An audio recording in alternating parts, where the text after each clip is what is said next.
아침부터 이런 호사 꿈만 같아. 사진 속 그녀는 전복구이와 한우를 찍어 올리며 그렇게 적어두었다. 그 순간 내 속은 뒤집히는 듯 무너져 내렸다. 딸은 수술실 문 앞에서 눈물을 머금고 엄마를 찾고 있었는데 정작 그 엄마는 한강뷰 레지던스에서 남자와 함께 미소 짓고 있었다. 사람들이 믿고 싶지 않은 진실이 있다. 가족이라는 이름으로 함께 살아온 이가 가장 절실한 순간에 등을 돌리고 있었다는 사실. 나는 그날 병원 복도에서 작은 손을 꼭 붙잡은 채 끝내 대답하지 못했다. 엄마, 언제 와? 라는 떨리는 목소리에 나는 고개만 끄덕이며 거짓말을 되풀이할 수밖에 없었다. 그러나 세상은 잔혹하게도 증거를 남겼다. 예약 메일, 카드 내역, 카톡 메시지, 그리고 레지던스에서의 사진들. 모든 퍼즐이 맞춰졌을 때 나는 깨달았다. 아내라는 존재는 이미 끝났다는 것을. 이 이야기는 단순한 배신담이 아니다. 한 아이의 눈물 앞에서 외면한 엄마, 그리고 그로 인해 무너져가는 가정의 기록이다. 사람들은 말한다. 사랑은 쉽게 변하지 않는다고. 하지만 이 기록은 증명한다. 변하지 않는 것은 사랑이 아니라 상처와 기억이라는 것을. 끝내 파멸을 향해 나아간 사람들, 그리고 그 잔해 위에서 다시 일어선 사람들. 누가 피해자이고 누가 가해자인지는 분명하다. 그러나 그 끝이 과연 심판으로 충분했는지 아니면 또 다른 시작일지는 독자 여러분이 판단해야 할 것이다. 결말은 여러분의 예상을 완전히 뒤엎을지도 모릅니다. 여러분의 생각은 어떠셨나요? 댓글로 꼭 남겨주세요. 구독과 좋아요도 잊지 마시고 방탐정의 이중 파일과 함께 더 놀랍고 흥미로운 이야기 속으로 떠나봐요. 나는 그날 새벽 삼성서울병원 수술실 앞 복도에 서 있었다. 소은의 작은 손을 꼭 붙잡고 있었는데 아이는 떨리는 목소리로 계속 물었다. 아빠, 엄마는 언제 와? 나는 끝내 대답을 내놓지 못했다. 그 시각 김하경은 전혀 다른 공간에 있었다. 내 휴대폰으로 전송된 사진 속 그녀는 한강뷰 레지던스 창가에서 와인 잔을 들고 있었다. 정성스레 화장한 얼굴로 V자를 그리며 웃고 있었고 옆에는 윤태민의 그림자가 희미하게 비쳤다. 사실 나는 이미 모든 것을 알고 있었다. 며칠 전 그녀가 남긴 카드 사용 내역과 예약 메일을 확인했을 때부터였다. 분명 오늘은 딸의 심장 수술일이었는데 그녀는 지방에 사는 지인을 꼭 만나야 한다는 말로 거짓을 둘러댔다. 수술실 들어가기 전에는 돌아올게. 그 말까지 남기고 집을 나섰다. 하지만 애초부터 돌아올 생각조차 없었다. 하경은 늘 이렇게 변명하곤 했다. 병원 냄새는 너무 싫어. 몇 시간씩 대기실에 앉아 있는 건 나한테는 고문이야. 수술 성공률이 98%라는데 내가 있어도 달라지는 거 없잖아. 그 무책임한 말들이 내 귓가에 아직도 메아리처럼 남아 있었다. 수술 날짜가 다가올수록 소은은 엄마의 손을 꼭 잡으며 말했다. 엄마, 무서우니까 수술할 때 옆에 있어줘. 하지만 그 떨리는 손보다 하경에게 중요한 건 자기 즐거움이었다. 결국 그녀는 병원이 아닌 남자와의 여행을 택했다. 사진 속 그녀는 아침 식탁에 차려진 전복구이와 굴비, 한우구이를 찍어 보냈다. 아침부터 이런 호사 꿈만 같아. 그 문장을 보는 순간 내 속이 뒤집히는 듯했다. 딸은 수술실에 들어가면서도 엄마하고 중얼거렸는데 그 엄마는 멀리 떨어진 레지던스에서 인생은 한 번뿐 즐겨야지라며 웃고 있었다. 나는 그날 아내라는 존재가 이미 끝났음을 직감했다. 그날 오전 나는 소은을 직접 수술실 문 앞까지 데려가야 했다. 아이는 차갑게 떨면서도 끝까지 물었다. 엄마 오지? 엄마 곧 오지? 나는 고개를 끄덕이며 거짓말을 반복했다. 곧 온다. 걱정 마. 하지만 그 시각 김하경은 또 다른 곳에 있었다. 그녀의 휴대폰에서 복구한 기록에는 청담 프라이빗 바에서 찍은 셀카가 남아 있었다. 짙은 화장을 하고 활짝 웃는 얼굴, 옆에는 윤태민의 어깨가 겹쳐 있었다. 다음엔 가을에 또 오자. 그들의 카톡 대화창에는 하트 이모티콘이 선명했다. 오전 8시 수술실 앞에서 소은은 끝내 울음을 터뜨렸다. 마취 준비를 하던 간호사가 나를 바라보며 조심스레 물었다. 어머니는 안 오시는 건가요? 나는 대답조차 할 수 없었다. 그저 아이 손을 수술실 문턱까지 붙잡고 있었다. 결국 딸은 눈물을 흘리며 마취에 들어갔다. 나는 수술 대기실에서 시간을 보내며 계속 하경의 기록을 떠올렸다. 레지던스 체크아웃 영수증, 오전 11시에 찍힌 사진, 테이블 위에는 한우와 전복이 놓여 있었고 그녀는 아무렇지 않게 미소를 짓고 있었다. 메모에는 이렇게 적혀 있었다. 인생은 한 번뿐이잖아. 즐겨야지. 그 문장을 보는 순간 내 가슴이 무너져 내렸다. 정오 무렵 소은이의 수술은 어렵게 끝났다. 합병증이 생겨 수혈까지 했지만 간신히 회복실로 옮겨졌다. 하지만 그때까지도 하경에게서 단 한 통의 연락도 없었다.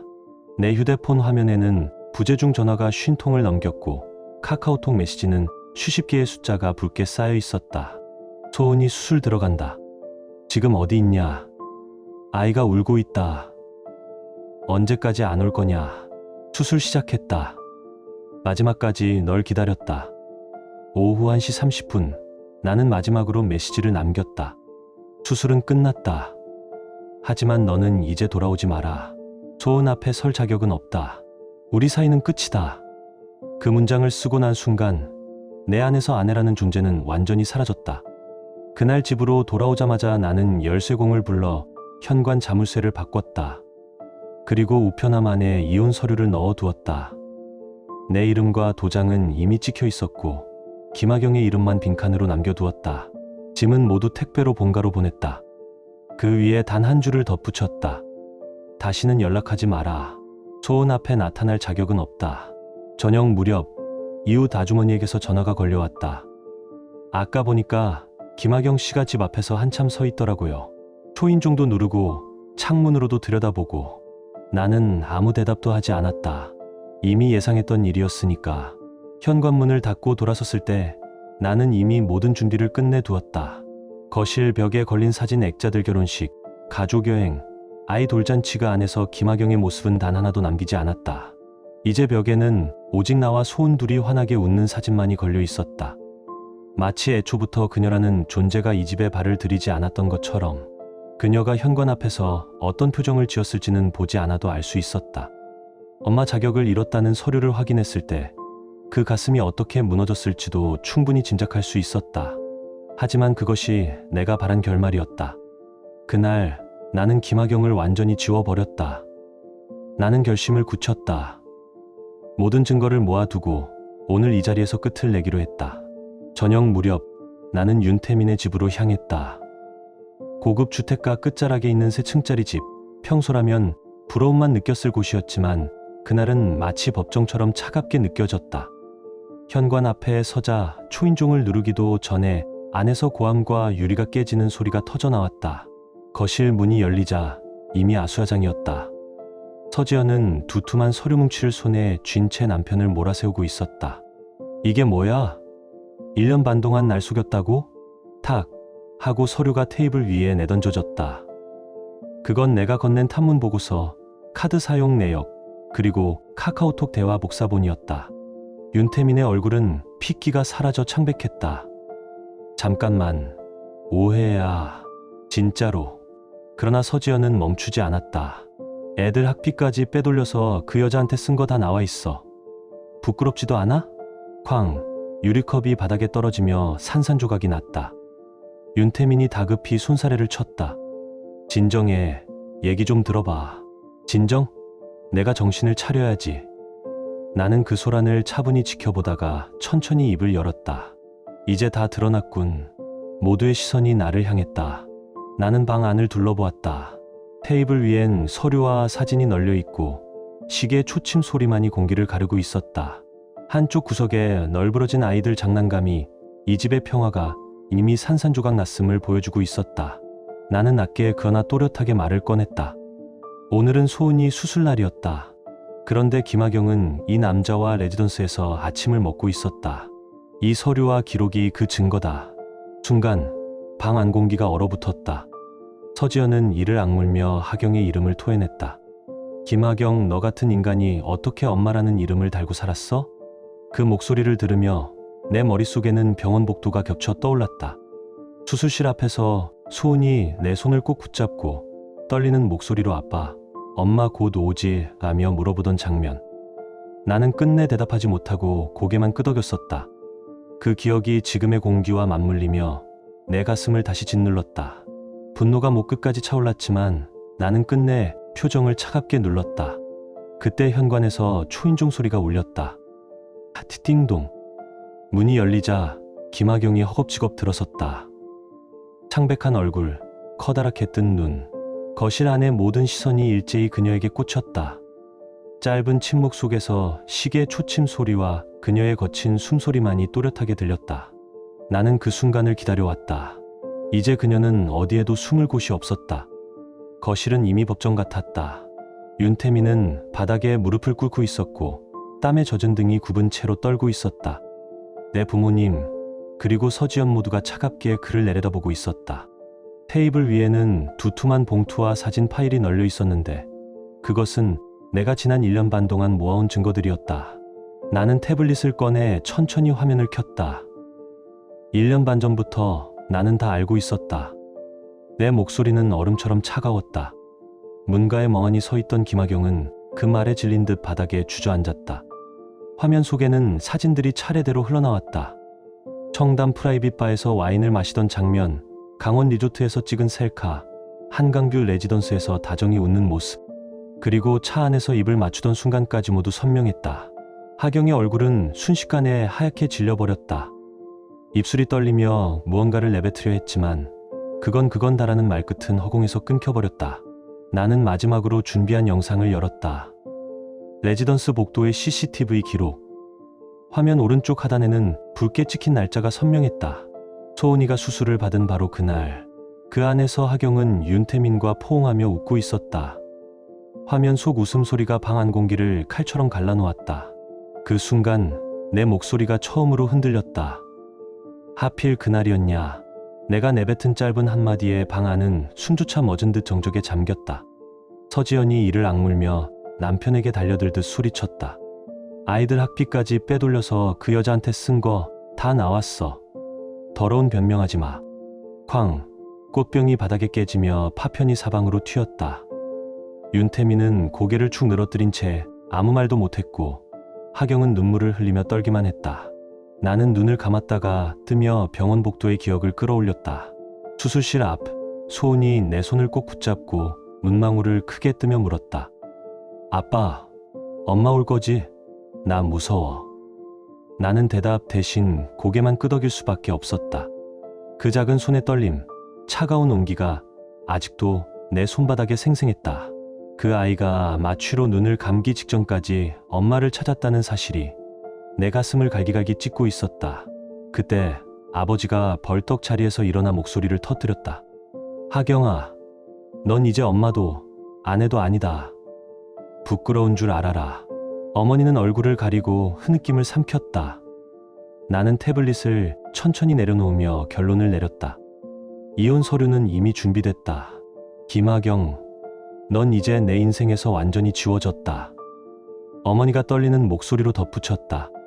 하경아, 넌 소은이가 수술 받을 때 온천에서 놀고 있었다. 난 지금도 믿을 수가 없어. 아버지는 다시 분노로 가득 찬 목소리를 내질렀다. 수술 동의서도 긴급 상황 판단도 모두 진호 혼자 감당했다. 넌 아내도 엄마도 아니었다. 그 말에 김하경의 어깨는 그대로 무너져 내렸다. 나는 조용히 사진 한 장을 꺼내 테이블 위에 올렸다. 수술 직후 회복실에서 찍은 소은의 모습이었다. 작은 가슴에는 커다란 반창고가 붙어 있었지만 아이는 억지로 미소를 지으며 손글씨 메모를 들고 있었다. 거기엔 또박또박 아빠, 엄마라고 적혀 있었다.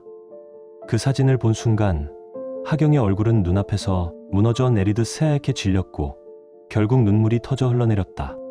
나는 끝내 차갑게 입을 열었다. 소은에게는 이렇게 말했다. 엄마는 멀리 일하러 갔다고. 하지만 다음 달부터는 다르게 말할 거다. 엄마는 천국에 갔다고. 너는 이미 우리 삶에서 죽은 사람이다. 그 한마디에 방 안 공기가 얼어붙었다. 서지연이 의자를 밀치고 일어나 냉정하게 선언했다. 우리 아이들에게도 말할 겁니다. 불륜을 하면 이렇게 된다고. 당신들은 평생 경고의 사례로 남을 거예요. 하경은 숨을 몰아쉬며 경직된 채 서 있었다. 그러자 서지연이 마지막 폭탄을 던졌다. 그리고 당신들의 불륜 SNS에 올릴 겁니다. 얼굴은 가리지만 딸 수술날 불륜 여행 간 엄마라는 문구와 함께 사회적 죽음이 어떤 건지 똑똑히 느껴보세요. 말이 끝나자 창문 너머로 스치는 바람 소리마저 잔혹한 심판처럼 들려왔다. 나는 머릿속에 그려졌다. 내일이면 온라인 커뮤니티와 맘카페에 이미 이런 말들이 넘쳐날 거라는 사실. 애 수술날 남자랑 놀다니 엄마라는 이름을 가진 게 부끄럽지도 않나. 댓글마다 그녀를 찢어발길 것이다. 윤태민 역시 피할 곳이 없었다. 서지연이 통장을 꺼내들며 단호하게 말했다. 회사 자금 횡령 건 이미 경찰에 신고했습니다. 곧 수사받게 될 거예요. 그 말에 윤태민은 그대로 무릎을 꺾고 바닥에 주저앉았다. 얼굴은 잿빛으로 질려 있었다. 나는 마지막으로 자리에서 일어서며 선언했다. 김하경, 윤태민, 2번 다시 우리 가족 앞에 나타나지 마라. 다음에 오면 바로 경찰 부른다. 그 말과 함께 아버지, 어머니, 서지연, 그리고 나우리는 누구 하나 뒤를 돌아보지 않고 집을 나섰다. 남은 건 김하경과 윤태민 뿐이었다. 둘은 서로 얼굴조차 마주하지 못한 채 울지도 못하고 바닥에 주저앉아 있었다. 방 안에는 눈물 자국만이 얼룩처럼 남았고 밖으로는 이미 소문이 번져나갈 기척이 감돌았다. 그 순간 나는 확신했다. 이제 그들은 단순히 가정에서 쫓겨난 것이 아니라 세상 전체로부터 버림받은 존재가 되었다는 사실을. 그날 이후 김하경은 완전히 무너졌다. 나중에 들은 얘기지만 서울 변두리의 허름한 원룸에 숨어 살며 하루 세 끼도 제대로 챙기지 못했다고 한다. 통장에는 몇만 원만 남았고 카드 빚은 이미 연체로 가득 차 있었다. 하경은 살아남기 위해 새벽엔 신문을 돌리고 낮엔 물류창고에서 짐을 날랐으며 밤에는 청소 일을 하며 하루 15시간을 버텼다고 했다. 머리는 금세 희끗희끗해졌고 마트 계산원에게 할머니라는 말을 들었을 때 그녀의 마지막 자존심마저 무너져 내렸다고 한다. 한때 명품 가방과 화장품으로 치장하던 여자는 이제 갈라지고 거칠어진 손톱으로만 남아 있었다. 윤태민의 몰락도 다르지 않았다. 회사 돈 횡령으로 기소되어 집행유예 판결을 받은 뒤 건설 현장에서 막노동을 전전한다고 했다. 어느 날은 편의점에서 둘이 마주쳤다지만 비싼 정장을 입던 남자는 땀과 흙으로 얼룩진 작업복 차림이었고 두 사람은 서로 눈을 마주친 채 아무 말도 하지 못한 채 돌아섰다고 한다. 그 순간조차 과거의 화려함은 그림자처럼 흔적도 없이 사라져 있었다. 그들이 그렇게 무너져 내리는 동안 나는 소은과 함께 새로운 삶을 쌓아갔다. 힘들었지만 아이와 함께 밥을 먹고 웃을 수 있다는 사실만으로 충분했다. 밤마다 소은의 가슴에 남은 반창고 자국을 볼 때마다 나는 다시는 아이를 혼자 두지 않겠다고 다짐했다. 그 흉터는 고통의 기억이었지만 동시에 우리가 절대 무너지지 않겠다는 약속의 상징이었다. 몇 년 뒤 소은의 초등학교 졸업식 날, 나는 강당 맨 앞줄에서 아이의 이름이 불리는 순간을 지켜보았다. 소은은 환하게 웃으며 무대 위로 올라갔고 하얀 원피스를 입은 모습은 마치 작은 어른처럼 씩씩했다. 그 순간 나는 눈시울이 뜨거워졌다. 내 옆에는 재혼한 아내 오세라가 있었다. 그녀는 소은의 손을 꼭 잡아주며 함께 사진을 찍어 주었다. 그 미소는 아이가 잃어버린 어머니 자리를 조금씩 메워주고 있었다. 그러나 그때 강당 뒤편에서 소란이 일어났다. 경찰관 2명이 한 여자를 끌어내고 있었는데 접근 금지 명령을 어기고 멀찍이서 아이를 훔쳐보던 김하경이었다. 차가운 수갑이 그녀의 손목을 꽉 조였다. 주변 학부모들이 술렁이며 수군거렸다. 저 사람, 그 불륜 사건에 나온 여자 아니야? 딸 수술날 다른 남자랑 있었다던데. 소은은 그 모든 소란을 뒤로한 채 무대 위에서 끝까지 환하게 웃고 있었다. 나는 그 웃음을 바라보며 속으로 다시 다짐했다. 이제는 어떤 일이 있어도 흔들리지 않는다. 소은과 나, 그리고 새로운 가정. 그것이 내가 지켜야 할 전부다. 하지만 소은은 무대 위에서 끝까지 환하게 웃고 있었다. 그 미소가 내 가슴을 뜨겁게 했다. 아이의 웃음은 이제 더 이상 과거의 상처에 묶여 있지 않았다. 그 순간 나는 마음속으로 다짐했다. 이제는 절대 흔들리지 않는다. 소은과 나, 그리고 새로운 가정, 그것이 내가 지켜야 할 전부다. 그날 이후 김하경은 끝없이 추락했다. 벌금조차 낼 수 없어 60일간의 노역형을 살았고 출소 후에도 접근 금지 명령 때문에 소은에게 다가갈 수 없었다. 그녀가 붙잡고 있던 마지막 희망은 가정법원에서의 면접 교섭 신문이었다. 그날이 다가오기 전 하경은 법원 앞 벤치에 앉아 손을 떨며 이번엔 달라질 수 있다는 말을 되뇌었다고 한다.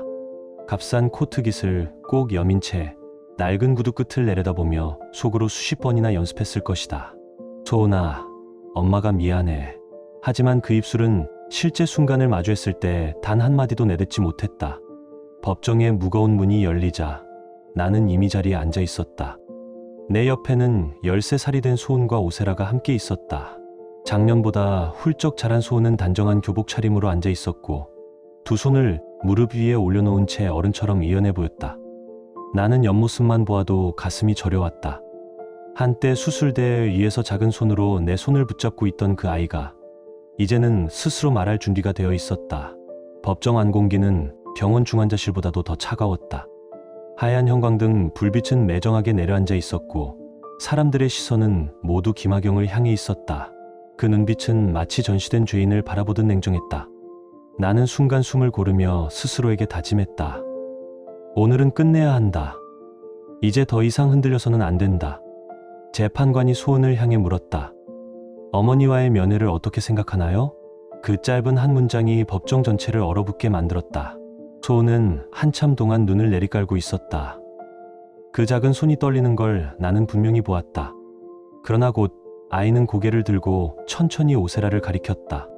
그리고 또박또박 말했다. 저에겐 이미 엄마가 있어요. 이 사람이에요. 순간 김하경의 얼굴이 굳어졌다. 그녀는 무언가 말을 꺼내려 입술을 달싹였지만 목소리는 나오지 않았다. 소은은 흔들림 없는 눈빛으로 하경을 정면으로 바라보았다. 당신은 모르는 사람이에요. 이제 두 번 다시 가까이 오지 마세요. 그 목소리에는 눈물도 떨림도 없었다. 마치 차갑게 닫힌 문처럼 단호했다. 이어지는 말은 법정을 완전히 가르며 내려앉았다. 제가 수술받을 때 엄마는 온천에서 놀고 있었잖아요. 그런 사람은 필요 없어요. 그 순간 법정은 숨조차 죽인 듯 고요해졌다. 종이에 펜이 긁히는 소리조차 멈췄고 공기의 무게가 2배는 무거워진 듯했다. 재판관조차 잠시 말을 잃고 침묵했다. 나는 그 고요 속에서 김하경을 바라보았다. 그녀의 두 손은 허공을 허우적거렸지만 붙잡을 것도 기대할 누구도 없었다. 마치 깊은 물속에서 빠져나오지 못하는 사람처럼 허공을 더듬다가 결국 무너져 내려 의자에 털썩 주저앉았다. 머리칼은 흐트러지고 눈동자는 초점을 잃은 채 흔들렸다. 나는 천천히 자리에서 일어나 마지막으로 말했다. 소은은 심장외과 의사가 되겠다고 했다. 수술대에서 부모 없는 아이의 마음을 아는 의사가 되겠다고. 내 덕분에 아이는 강해졌다. 내 목소리는 단호했지만 가슴 깊은 곳에서는 쓰라림이 밀려왔다. 이것이 복수가 아니라 끝맺음이라는 걸 나는 알고 있었다. 그 순간 오세라가 차분히 덧붙였다. 소은이의 고등학교, 대학, 결혼식 모든 순간에 내가 엄마로서 함께할 겁니다. 당신의 자리는 더 이상 없어요. 그녀는 말하며 소은의 어깨에 손을 얹어 주었다. 소은은 그 손길에 살짝 기대며 눈을 감았다. 나는 그 모습에서 비로소 안도와 고마움을 느꼈다. 그 말은 공기 속에서 오래 울려 퍼졌다. 벽식의 초침이 또각거리며 움직였지만 누구도 그 침묵을 깨지 못했다. 김하경의 어깨는 더 깊이 꺼져내렸고 그 눈빛에서 마지막 희망의 불씨마저 꺼져가는 게 보였다. 그녀는 입술을 떨며 한 번 더 무언가 말하려 했지만 아무도 귀 기울이지 않았다. 법정의 차가운 바닥만이 그녀의 눈물을 받아냈다. 나는 문득 떠올렸다. 한때 그녀는 병원 냄새는 질색이야라며 소은의 손을 뿌리치던 여인이었다. 그리고 이제는 병원 투석실에서 바늘을 꽂힌 채 하루를 연명하는 존재로 추락했다. 그 아이가 엄마라고 부르지 않은 순간 그녀의 삶은 사실상 끝나 있었다. 법정 밖으로 나와 복도를 걸을 때 나는 소은의 손을 꼭 잡았다. 그 손은 이제 더 이상 떨리지 않았다. 나는 마음속으로 다시 다짐했다. 이제 흔들리지 않는다.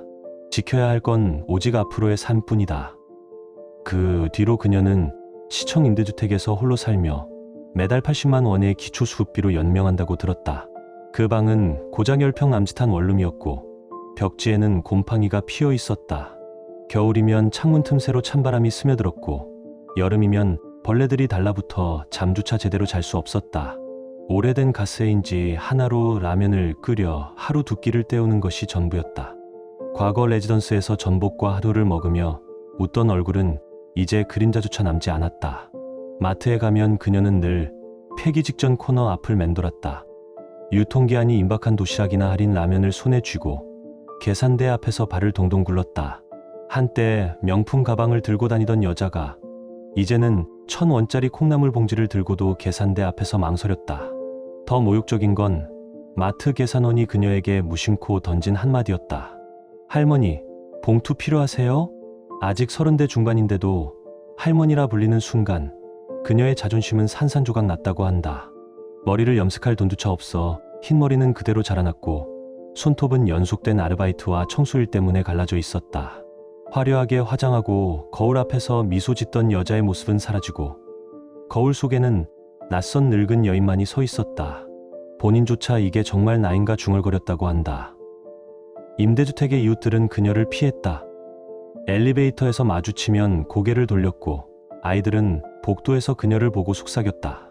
저 아줌마, 뉴스에 나온 불륜녀래. 그 말이 복도를 메울 때마다 그녀는 도망치듯 방으로 숨어들었다. 세상은 이미 그녀를 불륜녀라는 낙인으로만 기억하고 있었다. 투석센터에서는 더 잔혹했다. 매주 3번, 4시간씩 침대에 누워 팔에 바늘을 꽂고 기계 소리를 들어야 했다. 다른 환자들은 가족들이 과일이나 따뜻한 음료를 가져와 주었지만 그녀 곁에는 아무도 없었다. 그녀는 홀로 흰 천장을 바라보며 매번 같은 기억에 사로잡혔다. 소은의 수술날 병원 대신 온천에 몸을 담그며 극락이라고 중얼거리던 순간 그날의 웃음이 평생의 낙인이 되어 매번 가슴을 찔렀을 것이다. 가끔 그녀는 투석 중에 잠에 빠졌다가 꿈을 꾸었다고 한다. 수술실 문 앞에서 딸이 엄마 무서워라고 울먹이던 모습. 그러나 꿈속에 그녀는 여전히 남자의 품에서 술잔을 기울이며 웃고 있었다. 꿈에서 깨어나면 눈가엔 눈물이 번져 있었고 옆 침대 환자들이 차갑게 시선을 돌렸다. 나는 어느 날 신문을 펼치다 소은의 기사를 보았다. 서울대 의대를 수석으로 졸업하고 지금은 대학병원 소아심장외과에서 환자 가족의 마음을 이해하는 의사가 되었다는 기사였다. 인터뷰 속 소은은 이렇게 말했다. 어릴 적 큰 수술을 받았을 때 곁에 있어 준 건 아빠뿐이었어요. 그 기억이 지금의 저를 만들었습니다. 그 문장을 읽는 순간 가슴 한쪽이 무너져 내리듯 아팠지만 동시에 자랑스러움이 차올랐다. 사진 속에서 웃는 소은의 얼굴은 내 젊은 시절을 꼭 닮아 있었다. 나는 속으로 중얼거렸다. 이 아이는 이제 나보다 훨씬 강하다. 반면 윤태민의 끝은 더욱 처참했다. 회사 돈 횡령으로 집행유예를 받고 회사를 잃은 뒤 막노동을 전전하다 결국 뇌졸중으로 쓰러졌다. 그가 재활병원과 요양시설을 떠돌고 있다는 소식을 들었고 어느 날 시청 민원실에서 휠체어에 앉아있는 그를 직접 보았다. 옷은 구겨져 있었고 구두는 닳아 있었다. 간병인의 손에 밀려 나오던 그는 입가에 침을 흘리며 알아듣지 못할 소리만 냈다. 한때 너와 있으면 즐겁다고 속삭이던 남자는 이제 어디에도 없었다. 그 눈동자에는 후회와 공허만이 가득했다. 나는 그들을 보며 조용히 생각했다. 우리가 서울을 증오해서 이렇게 끝난 게 아니다. 그들은 스스로 선택한 길 위에서 무너졌을 뿐이었다. 소은은 이제 웃으며 살아간다. 나는 아이의 손을 잡고 병원 앞을 걸으며 속으로 다시 다짐했다. 끝났다. 이제는 절대 흔들리지 않겠다. 나는 그들을 보며 조용히 생각했다. 우리가 서울을 증오해서 이렇게 끝난 게 아니다. 그들은 스스로 선택한 길 위에서 무너졌을 뿐이었다. 소은은 이제 웃으며 살아간다. 나는 아이의 손을 잡고 병원 앞을 걸으며 속으로 다시 다짐했다. 끝났다. 이제는 절대 흔들리지 않겠다. 그러나 문득 내 안에 질문이 떠올랐다. 김하경은 지금 어디서 어떤 모습으로 살아가고 있을까? 복지 담당자와 동네 사람들의 입에서 흘러나온 조각들을 이어붙이면 음울한 한 장의 그림이 그려졌다. 그녀는 서울 변두리 곰팡내가 가득된 낡은 원룸에서 산다고 했다. 벽지는 벗겨지고 창문 틈새로 겨울바람이 스며들었으며 방 한가운데에는 오래된 전기난로 하나가 깜빡이며 꺼질 듯 켜졌다. 밤마다 옆집 TV 소리와 윗집 발자국 소리에 뒤척이며 잠을 이루지 못한다고 했다. 동네 마트의 폐기 직전 코너에서 유통기한 임박한 식품을 집어들며 하루 한 끼를 간신히 때운다는 이야기도 들려왔다. 머리는 더 이상 염색할 여유조차 없어 희끗희끗했고 손톱은 청소와 허드레실로 갈라져 피가 배어 나왔다. 한때 청담 바와 레지던스에서 명품 가방을 흔들던 여인은 이제 편의점에서 삼각김밥 하나 집으며 눈치를 보는 신세가 되었다. 편지함에 들어오는 건 불법 대출 전단지와 할인 쿠폰뿐이었다. 친구도 친척도 누구 하나 곁에 남지 않았다. 그녀가 창밖공원에서 아버지와 딸이 웃으며 노는 모습을 바라보다가 혼잣말을 했다는 이야기를 들었다. 그때 병원에 있었더라면. 그러나 이미 늦었다. 그녀가 돌아갈 수 있는 시간은 더 이상 없었다. 김하경은 여전히 살아있었지만 누구에게도 필요 없는 존재가 되어 있었다. 누구의 기억에도 남지 않는 그림자. 후회와 고독 속에서 죽음까지의 시간을 세며 살 뿐이었다. 그 방 안쪽에는 투석센터에서 받은 진료 예약표와 체납 고지서만이 높게 쌓여 있었다고 했다. 그녀는 한때 마지막 희망을 붙잡으려 했다.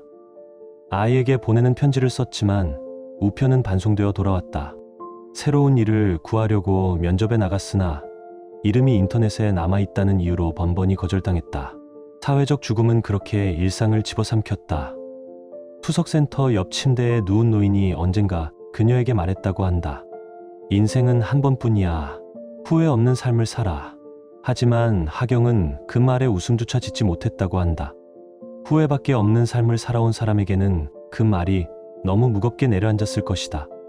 그녀는 다시 눈을 감고 바늘이 찌르는 팔을 감싸쥔 채 잠깐의 숨을 삼켰다고 했다. 나는 그 이야기를 들으며 조용히 생각했다. 그녀가 선택한 길의 끝이 바로 여기다. 죽을 수도 살 수도 없는 지옥 같은 나날. 그것이 김하경이 스스로 택한 결말이었다. 한편 윤태민의 소식도 들려왔다. 뇌졸중으로 쓰러져 재활병원과 시설을 전전한다는 이야기였다. 어느 날 시청 민원실에서 우연히 마주쳤다. 휠체어에 앉아 입가에 침을 흘리며 간병인에게 밀려나가던 모습이었다. 말도 제대로 하지 못하고 눈동자에 남아있는 건 후회와 공허뿐이었다. 한때 너와 있으면 즐겁다고 속삭이던 남자는 더 이상 없었다. 그는 살아있었지만 이미 무너진 껍데기에 불과했다. 나는 그 장면을 보며 마음속으로 정리했다. 이것은 증오의 결말이 아니라 선택의 대가였다. 사람은 결국 자신이 만든 길 위에서 무너질 뿐이다. 그 사이 소은은 자라났다. 그 아이는 서울대 의대를 수석으로 졸업했고 지금은 소아심장외과에서 환자와 그 가족을 돌보는 의사가 되었다. 흰 가운을 입고 작은 환자의 어깨에 손을 얹으며 웃는 모습은 그때 수술대 위에서 엄마를 기다리던 아이와는 전혀 달랐다. 그 아이는 더 이상 상처 속에 머무르지 않았다. 아빠, 나는 누군가를 두렵게 만들지 않는 어른이 되고 싶어. 그 말은 내 가슴에 새겨졌다. 나는 그 순간 깨달았다. 김하경은 죽지 않았다. 하지만 죽음보다 무거운 형벌을 받고 있었다. 그녀의 인생은 바늘로 찌른 팔처럼 매일 조금씩 피를 잃어가는 형벌이었다. 그것이 진짜 심판이었다. 나는 아이의 손을 잡고 병원 앞을 걸으며 속으로 다시 되뇌었다. 이제 흔들리지 않는다. 소은과 내가 지킬 건 오직 앞으로의 삶뿐이다. 그날 석양이 병원 유리창에 비쳤다. 소은의 흉터 위로 따스한 빛이 내려앉았다. 그 빛은 마치 새 출발을 약속하는 듯 과거의 그림자를 완전히 지워내고 있었다. 지금 당신의 마음은 어떤가요? 이야기를 읽으며 떠오른 감정이나 생각이 있다면 댓글로 나눠주세요. 당신의 진심 어린 한마디가 누군가에겐 큰 위로가 될 수 있습니다. 이 짧은 이야기 속에 작은 온기나 있고 진행 감정 하나라도 담겨 있었다면 그것만으로 이 이야기는 충분히 의미 있는 시간이었을 거예요. 좋아요와 구독 그리고 공유는 이런 따뜻한 이야기가 더 많은 사람의 하루에 조용히 스며들 수 있는 힘이 됩니다. 함께 해주셔서 고맙습니다. 당신의 하루에도 조용한 평안과 따뜻한 사람이 함께하길 진심으로 바랍니다.